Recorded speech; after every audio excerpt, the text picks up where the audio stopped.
হ্যাঁ হ্যাঁ ওই যে পিছনে ব্যাগটা থাকে, ঠিক আছে, ময়লা থাকে, এই যে এগুলা, এই যে আঁশগুলা, তারপরে যেগুলো কি এগুলো দেখেন, এগুলো খোসাগুলা, ঠিক আছে, এগুলো সব একদম কি পরিষ্কার হাতে বেছে ফেলতে হবে, একদম পরিষ্কার করে ফেলতে হবে। যেভাবে গ্লাভ করেন কেউ এখানে কাস্টমার আর দ্বিতীয়বার আসবে না। সবসময় এমনভাবে আপনি প্যাকেজিং করবেন, সাপ্লাই দিবেন, যাতে আপনার কাস্টমার কি আপনার কাছে দ্বিতীয়বার আসতে বাধ্য, ঠিক আছে।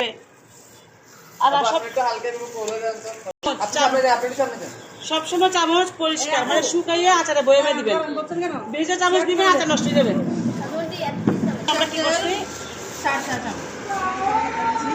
হ্যাঁ, আমরা এখন চিনিটা অর্ধেক অর্ধেক করে আমরা 2 সাইডে দিয়ে দিচ্ছি, ঠিক আছে। আপু আর চিনিটা আচ্ছা, আমরা চিনিটাকে এখন আমরা বাছা, হ্যাঁ বাছা, আমরা যখন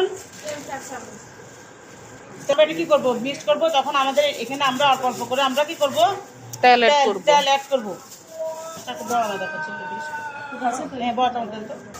আচারের উপরে দিব, যত তেল দিবেন তত এটা আপনার মধ্যে আরাম ইয়ে হবে, সফট হবে। হ্যাঁ,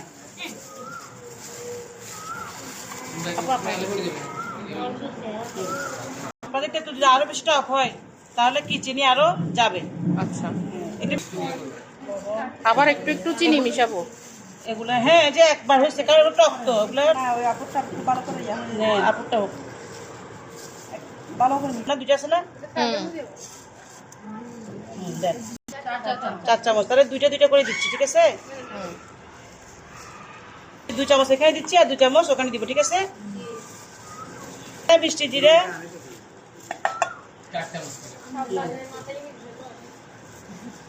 এখানে কি কি জিরা দিবেন? এখানে আমরা চিকন জিরা দিছি, মিষ্টি জিরা দিছি, দারচিনি এলাচ দিছি, তেজপাতা এলাচ, আচ্ছা, এগুলো আপনারা দিবেন, ঠিক আছে। এগুলো আমরা রেসিপিতে লিখি না, কিন্তু যদি আপনারা দেন তাহলে এটা ঘ্রাণটা খুব সুন্দর আসবে, ফ্লেভারটা খুব সুন্দর আসবে।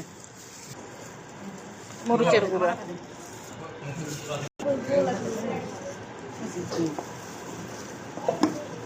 এটা শুধু বানাইয়ে সুন্দর করে একটু রোদে দিয়ে দিবেন, কালার কি হবে, চেঞ্জ হবে, কালো হয়ে যাবে একদম, এটা একদম কালো হয়ে যাবে।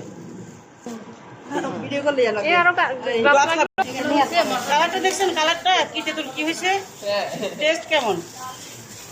আপনারা সবাই এটা দিয়ে বিজনেসটা শুরু করবেন আগে, এখান থেকে সুন্দর করে ছবি তুলে নিয়ে যাবেন, এগুলো পোস্ট করবেন,